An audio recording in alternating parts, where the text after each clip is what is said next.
messages, press 1. I heard someone calling my name repeatedly, but it was a voice I couldn't recognize.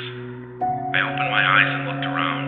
I was on a hospital bed, circled by nurses. Mr. Johnson? Mr. Johnson, you finally woke up.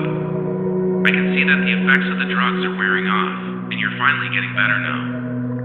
We just have some more tests to run, and we can discharge you tomorrow, said the nurse. The hospital smell was almost insufferable, and all the loud noises were making me confused and agitated. I couldn't remember how I ended up in the hospital. I couldn't remember anything, really. The nurse looked at me with kindness and continued talking. Don't worry, your memory will slowly come back. You just have to go home and rest. A difficult time might come, but if you need psychological support, we're here to recommend you the best. Again, we're sorry for your loss, and we all hope that you'll be fine. All the needed tests were done, so I was discharged the day after. I was standing in front of a house, confused about everything around me. I didn't know whose house this was and why I was brought to it. I unlocked the door and entered the house. Everything I saw didn't remind me of anything specific, but I had a familiar feeling inside the house. The smell of it made me feel somehow safe. What is this place? And why do I feel like I know it? I thought while looking around. I started going through all the rooms and looking at all the photos that were hung on the walls. Fractured scenes kept coming into my mind, remembering slowly of the people I was seeing in the pictures were. I felt like my head was about to explode from all the images that were rolling inside my head. I was trying to put everything together so I could understand how the story went.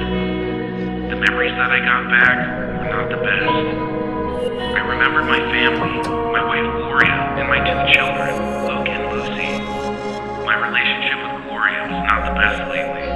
Our communication was almost completely gone, and the time we spent together was almost non-existent. I was a workaholic, and I didn't take much care of Gloria or the kids.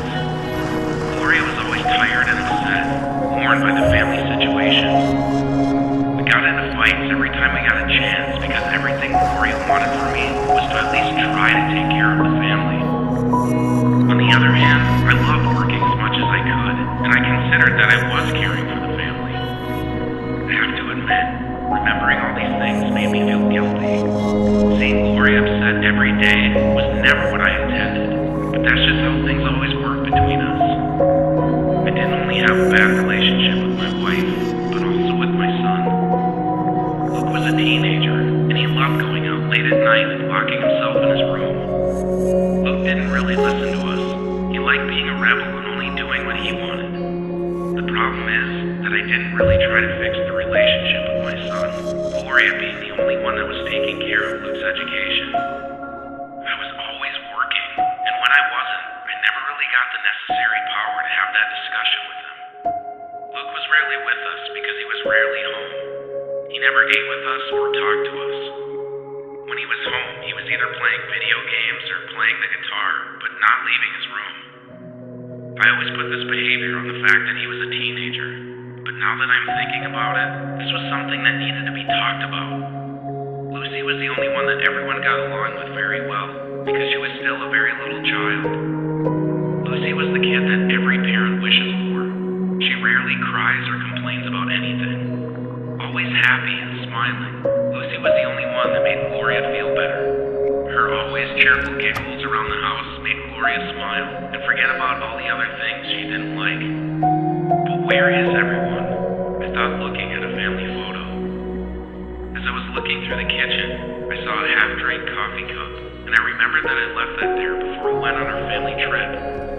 We decided that we should go on a vacation together, a family trip to solve our problems. The trip was better than everyone expected, because the relaxation and free time made us all more calm and ready to talk about what was wrong. Gloria and I got to work through our relationship problems.